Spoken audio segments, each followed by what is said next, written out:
रहे हैं N star news.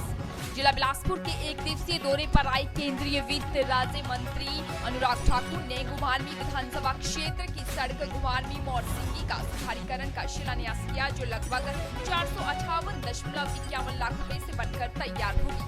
इसके साथ ही सदर विधानसभा क्षेत्र की सड़क चौकोठी से त्रेर तक 5 करोड़ 25 लाख रुपए सड़क का सुधारीकरण का शिलान्यास किया गया है और अनुराग ठाकुर का गर्मजोशी के साथ बिलासपुर में लोगों के द्वारा स्वागत किया गया।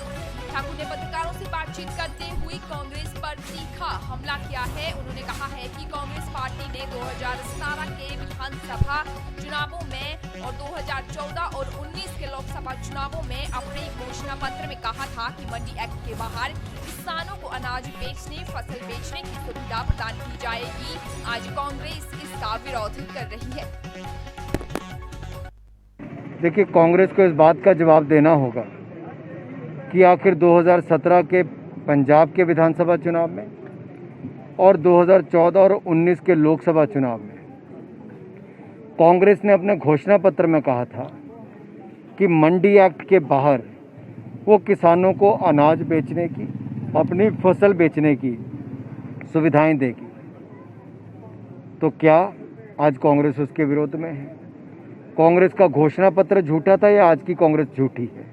ये कांग्रेस को बताना है। दूसरा, जो कांग्रेस ये कहती है कि एमएसपी खत्म हो जाएगा, मैं स्पष्ट कहना चाहता हूँ, एमएसपी पहले भी प्रशासनिक प्रक्रिया थी, आज भी है और आगे भी चलती रहेगी।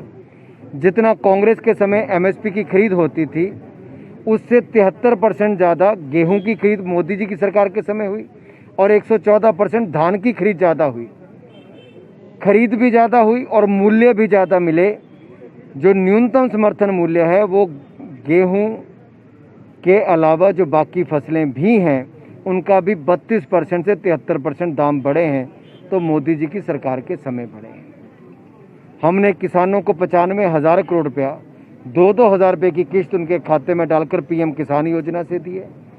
और जब महामारी से दुनिया जूझ रही थी, लड़ रही थी, उस समय भी हमने किसानों को एमएसपी खरीद के लिए 75,000 करोड़ रुपये सीधा उनके खातों में जमा करवाया। ये मोदी सरकार ने दिया है।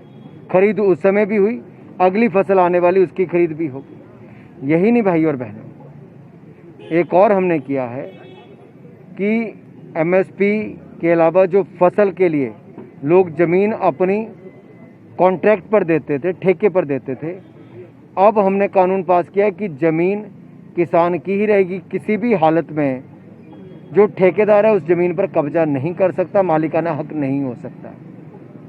केवल फसल का ठेका होगा, ज़मीन का नहीं होगा। अगर मान लीजिए उसने उस ज़मीन पर अपना ट्यूबवेल भी व्यापारी ने लगा लिया, ठेकेदार ने लगा लिया, अपनी भंडारण क्षमता भी बना ली, अपने सिंचाई की सुविधा भी बना ली, तो उसके बावजूद भी उसका मालिकाना हक नहीं बनेगा। जैसे किसान कहेगा कि उसने कॉन्ट्रैक्ट ख़त्म कर दिया, सारे का सारा सामान उसको उठाना पड़ेगा। ठेकेदार को नहीं उठाता है तो वो सामान भी किसान का हो जाएगा। और फसल की कीमत बुआई के समय जो तय होती है, वो किसान को एश्योरेंस हो जाएगी कि कम से कम इतनी कीमत तो मिलेगी। यानी कि किसान कीमत तय करके ही बिजाई करेगा, बुआई करेगा। और कटाई के समय अगर कीमत मार्केट में बढ़ जाती है तो बढ़ा हुआ दाम जो है उसका भी एक हिस्सा किसान को मिलेगा। ये पहले नहीं होता था। तो सारे का सारा बिल किसानों के हित में है। पूरे देश में केवल एक राज्य पंजाब है जहां के राजनीतिक दल 2022 के चुनाव को लेकर किसान को भड़का रहे हैं। दुर्भाग्य ये है कि वहां के राजनीतिक दल कांग्रेस समेत बाकी किसान को भड़काने में लगे हैं, 2022 के चुनाव को देखकर लगे हैं। और मोदी जी 2022 में किसानों की आय को दुगना करने के लिए हर संभव प्रयास कर रहे हैं।